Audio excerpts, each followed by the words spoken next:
J'ai toujours adhéré à des associations, des mouvements où on se sentait un peu accompagné et où, ma foi, j'étais obligée de la faire grand. Enfin, pas obligée, mais je me rendais compte qu'elle grandissait en moi au fur et à mesure de mes engagements.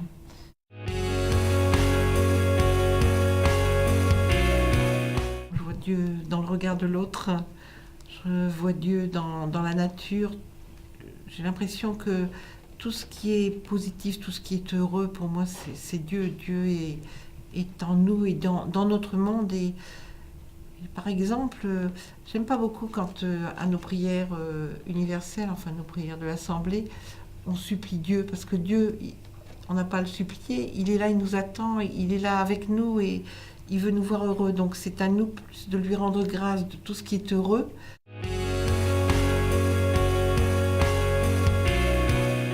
Je trouve que quand on a la foi, on a une grande responsabilité vis-à-vis de l'autre, hein. Dans nos attitudes et dans nos comportements, il faut savoir être attentif à l'autre, avoir un regard bienveillant, et puis un regard chaleureux, et puis savoir pardonner aussi quand on est en désaccord ou quand on est quelquefois même peut-être blessé par une personne. Je crois qu'il faut savoir, il ne faut pas garder de rancœur en soi. Ça veut dire qu'à ce moment-là, on fait barrage à l'amour, quoi. Donc il faut.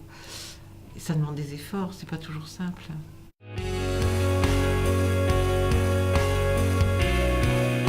Par exemple, j'habite à un petit village. Quand j'y suis depuis 15-16 ans, quand je suis arrivée, il y avait deux familles un peu laissées à l'écart parce que une famille, le papa était un étranger, des familles nombreuses, un peu bruyantes. Et je me suis imposée de leur dire bonjour avec un sourire régulièrement.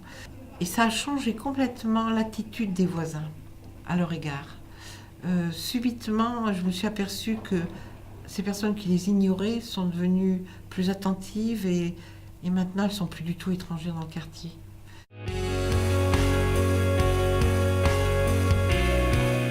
Des moments difficiles, oui, où je disais, zut, alors je me croyais un peu à l'abri de ça, et puis bah non, je suis comme tout le monde, et puis il n'y a pas de raison, je suis vraiment comme tout le monde, et c'est souvent la souffrance qui conduit quelque part à des doutes et à un peu de désarroi plus que du doute pour moi.